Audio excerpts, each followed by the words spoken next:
and welcome to You Can Draw a Comic Book, Part 2. Now, I've received thousands of requests, hundreds of requests. I got one request to do Part 2, so I'm going to go ahead and do it. Here goes. Now, if you haven't seen Part 1, I'm going to put a link right up here someplace to that. Like I say, if you haven't seen Part 1, it would be a good idea to watch Part 1 and then come back and watch Part 2. Now, I think nowadays most people have a printer that has a scanner on top. I think most of them come that way. You are going to need a printer and a scanner for this. However, if you don't have that, you can go to your local library.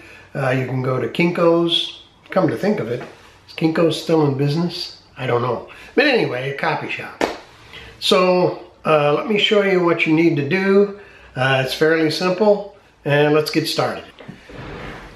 Okay, so here's a page of original artwork.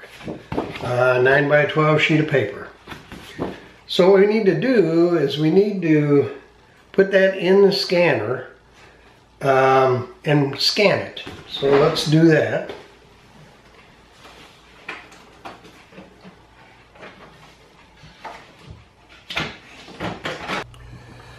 So here's the artwork scanned in, and now we want to print it. So let's go to print, and the key here is to scale this to 75%. We want that to be 75%, and then we're going to go ahead and print that.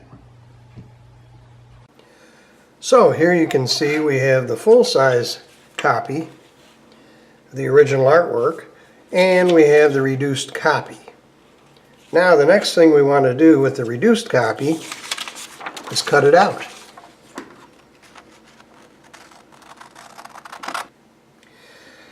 Now that we have our reduced copy cut out, we're going to prepare our mock-up comic book. So here's our 8.5 by 11 sheets folded in half. And what I've done here is you want to mark cover and page numbers. Now I've done this, you really want to do this in very light pencil. I did it in black ink so you could see it. But you're going to number each of the pages in this book. The inside cover is always good to put in your contact information when you're dealing in small press comics. That's your email address, any information that you want people to know. If you have a web page, you want to put that in there. A little bit about yourself is a good idea. Any info that you'd like people to know, put it on the inside cover. I can't tell you how many books I've received with no information in there, didn't know who did it other than maybe their signature at the end. Very important to do this. Now, as I say, number each one of the pages. In this case, this is page 1. You've got page 2, page 3 here, page 4, page 5, and back here can either be page 6 or it can be your back cover if you want to do a back cover. So let's, for this purpose, let's say this is going to be page 1. The other thing you want to do is number your pages inside the artwork. This one actually says page 15, but for our purpose it's going to be page 1. So next, get your favorite glue stick, whatever kind of glue stick you like, and put some glue on the page, just like this. Glue it up pretty good. And stick your reduced artwork onto the page, like that. Try and leave a little border at the top and the bottom and each side. Okay, so there we have one page done of the mock-up. Okay, so let's say you have all the pages you want done in the mock-up. You take each individual page, like this, and it has a mock-up on both sides. And what you're going to do is put that into the scanner, scan it, and print it. When that page comes out of your printer, you're going to want to scan the other page, the back, put this as a blank sheet of paper into your printer, and print it on the back. It takes a little practice to get the orientation right. You may have to give it a couple tries. But what you wind up with is like this. Here's one I printed. This is the mock-up. Here's one I've actually printed. And what you wind up with is each page where it should be. Now that takes a little time. It takes a little practice, especially to orient your page so it does come out. Sometimes the other side will come out upside down and you'll be all aggravated, but normally, a couple tries you'll get it right. Then it's a matter of putting the pages together and stapling your comic book.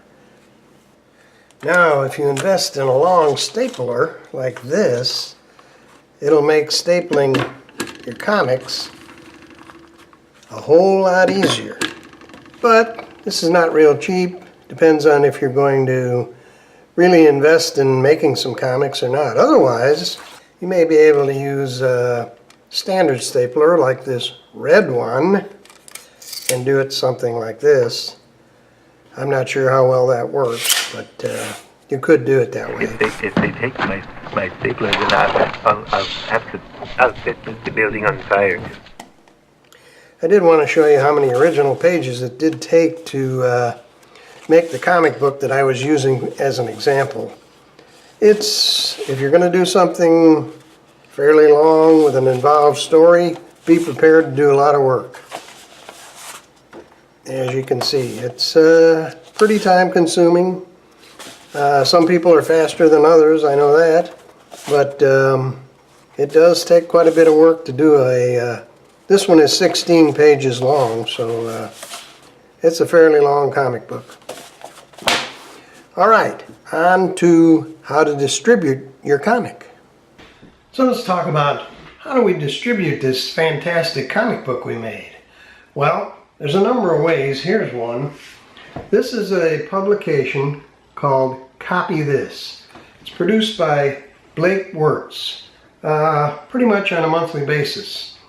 And what this has, it has interviews with current... I dropped it. Now each issue features an interview with a small press creator, and in the back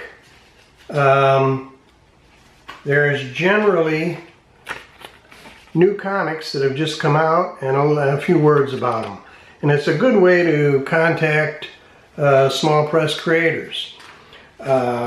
I'm going to give you all the info in the description down below on how to contact Blake. So I would suggest contacting Blake. Send him maybe $1. Hey, can't hold on to. So what I would do is to mail Blake a little note, maybe enclose $1 to cover his postage and things like that. Tell him that you're a new creator and you're trying to make some contacts with small press artists. His current issue does not have, it's only an interview issue. That's the very latest one. So make sure he understands that you want to make some contacts with small press creators. He will get right back to you. He will send you something. He'll probably be all excited that you're interested in making comics. So that's one way to do it. Here's another one. Another good source is the Small Press Alternative Comics Expo. Go to their webpage.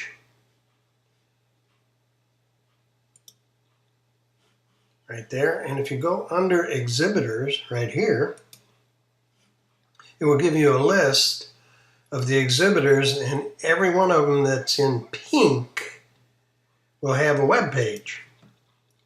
So you can go and get all the information from that web page, how to contact the artist, things like that. You can probably see some of their work. And we'll give you a good idea of who to contact. Send them an email. Tell them that you'd like to trade with them. And 99% of them will trade with you, unless they have a book that's huge and costs a lot of money to produce. But for the most part, they will trade with you. Here's Matt Feazell, and I mentioned to you in an earlier video that if you can draw stickmen, you can do small press comics. And you can see Matt does only stickmen and is one of the top small press cartoonists in the country. All of the small press creators that I've ever met or corresponded with have been the nicest people in the world. They love what they do. They love what you're going to be doing. So I think it's a win-win. It's a lot of fun. I don't think you're going to be a millionaire, but you can have some fun doing this if you enjoy drawing and if you enjoy telling a story. Most small press comics are not superhero. A lot of them are about the creator's life. So they're really different. They're limited edition art, actually. So I hope you enjoy getting into it, and I hope you enjoyed this little two-part series. I hope it helps you, and I'll see you in my next video, which probably has nothing to do with comics.